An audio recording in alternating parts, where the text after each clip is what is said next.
Bengals training camp updates coming at you guys on today's show. We've got news, notes, takeaways, etc. Injury updates on both Joe Burrow and Trey Hendrickson. And among some of the young players impressing, the cornerback room seems to be a good fit early on for Cincinnati. We start, though, with the Trey Hendrickson injury, a quote-unquote minor lower body injury. No real details on what it is.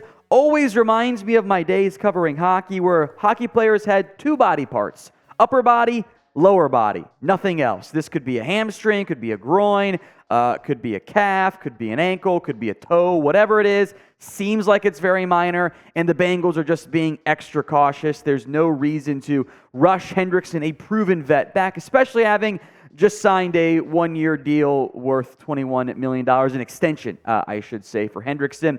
All it really means for the Bengals is more reps for the young guys, Myles Murphy, Joseph Asai, maybe a Cam Sample in there as well. See what the young players can do early on in camp with the pads set to go on today, by the way.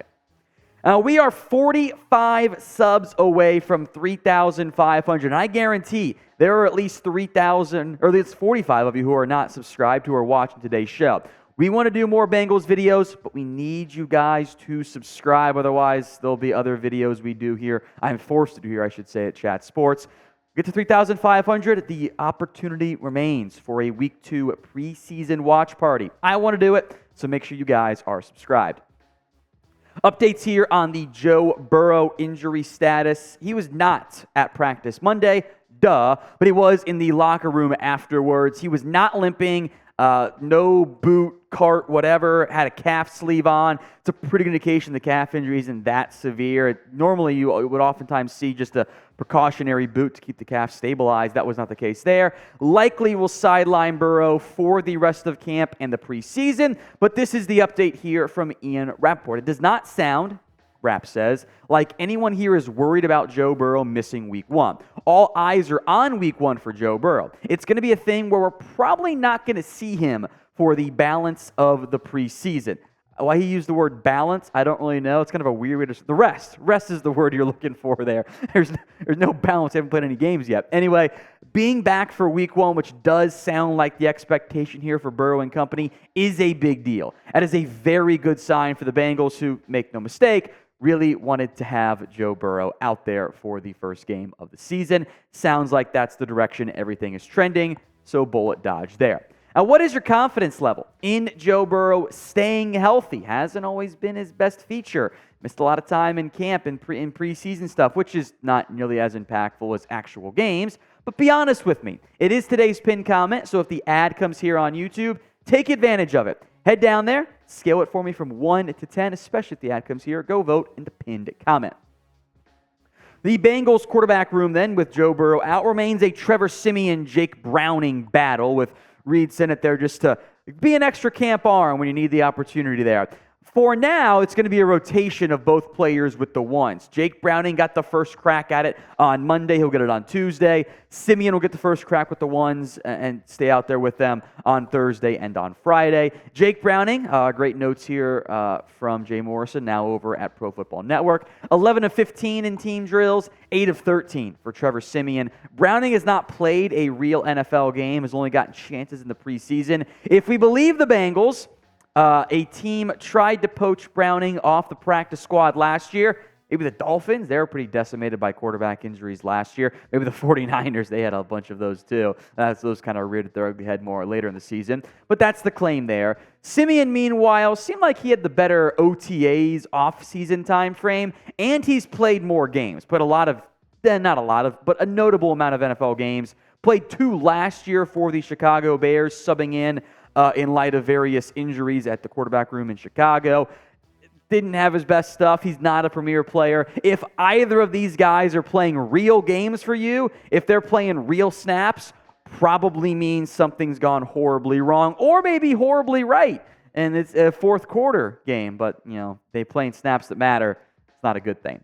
So who do you think ends up winning the quarterback 2 job? This will continue through camp into the preseason. Make no mistake about it. But who wins the job? JB for Jake Browning, TS for Trevor Siemian. Now, the Bengals wide receiver room currently sits like this. And it's the wide receivers at the top there, Jamar Chase, T. Higgins, who are making life a lot easier on the backup quarterbacks. Here's what Browning said on that. With the first team, you always know where you're going to go a little bit more based on the coverage. My observation has been they end up throwing more to the guy that you think you're going to throw to. They just win at such a high percentage and run routes exactly the way you're supposed to. Allow me to translate this briefly into more common terms. F it, Jamar Chase down there somewhere. That's what you're going to do when you have Chase and Higgins as your lead receivers. Let's spend time on some interesting players who've emerged early on. We'll do a full winners and losers, by the way, on a future video, maybe tomorrow even.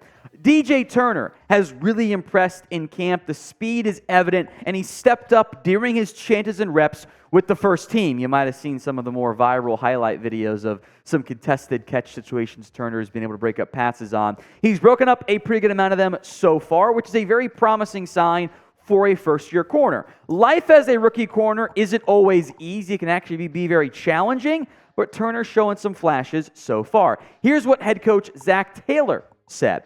Through the first few days, he's consistent. He's made a lot of plays on the ball. Again, as the install increases, more things are thrown at them on offense. I'm sure there will be a learning curve there. But again, through 3 days, I think he's been impressive. Turner was impressive at Michigan, kind of an overlooked man for a under-the-radar, really good Wolverine secondary. They got a lot of key pieces coming back this year. Again, second-round pick. I thought there was a chance he could easily go in the top 50, maybe sneak in top 40. Ends up being a really nice pick by the Bengals, who will eventually emerge as a starter at some point in this secondary. Chidobe Awuzie still a bit banged up right now. They're kind of being, not banged up, they're being cautious with the turn of his ACL, so he's not a 100% go at this stage. Cam Taylor-Britt getting iron sharpens iron, getting some great reps in there against Jamar Chase. Mike Hilton there at the nickel. Allen George, Sidney Jones, DJ Ivey, a really interesting depth group in the cornerback room that will break down DJ Turner's angle, or DJ Ivey's angle here in a minute, but I like what I've seen so far out of Turner. Now, the official Bengals sideline hats are out, folks. You can get yours at chatsports.com/Bengals sideline. They've also got some of the new franchise hats, I'll call them, back when it all first began for the Bengals there, plus some other styles, colors, fits, a lot of variety. These are the official hats that the players, etc., will be wearing on the sidelines for games this year. So if you want to rock the gear the NFL players are wearing, head over chatsports.com/Bengals sideline. That link will be in the comment section and the description of today's show. Let's move now to DJ Ivey, as by all accounts, seems like he's faring pretty darn well so far for the Bengals for a 7th-round pick. Really great length. That's been pointed out a lot of different times. I know Dan Horde in particular is a big fan of his length that DJ Ivey tends to offer. Didn't play a ton or make a massive impact at Miami. Only 11 career pass breakups, 5 interceptions. But hey, it's college football. You're not always involved in the same level you would be in the NFL. Like, Ivey's out there as a senior, teams will avoid him. Ivey's out there as a rookie for the Bengals, teams might throw his way a bit more often. We mentioned the Bengals' depth right now at the cornerback spot, and I'm really intrigued by it. Allen George has gotten some reps with the ones. Sidney Jones is a vet. Jalen Davis kind of made the roster briefly last year. That's 7 guys alone. Then you mentioned DJ Ivey. Even Marvell Tell is not a bad football player necessarily. So entering the offseason, I was like, is this depth going to be good enough? And now I'm like, you know what? I actually feel pretty good about it. I think DJ Ivey is still fighting for a roster spot, but getting some reps with the ones and sticking with receivers downfield, being a physical player, is a good sign for chances to make the 53-man roster. So assuming everyone's healthy, namely Cheeto, grade the Bengals cornerback room for me. A, B, C, D, or F. Go vote. Where else but the comment section. One more news / injury is not the right word here, but health update for Drue Chrisman. Good news, he is doing much better after his medical scare. We still don't know exactly what happened. I'm sure at some point, once he's comfortable, he'll tell us what went down. But Chrisman collapsed in the Bengals weight room last week.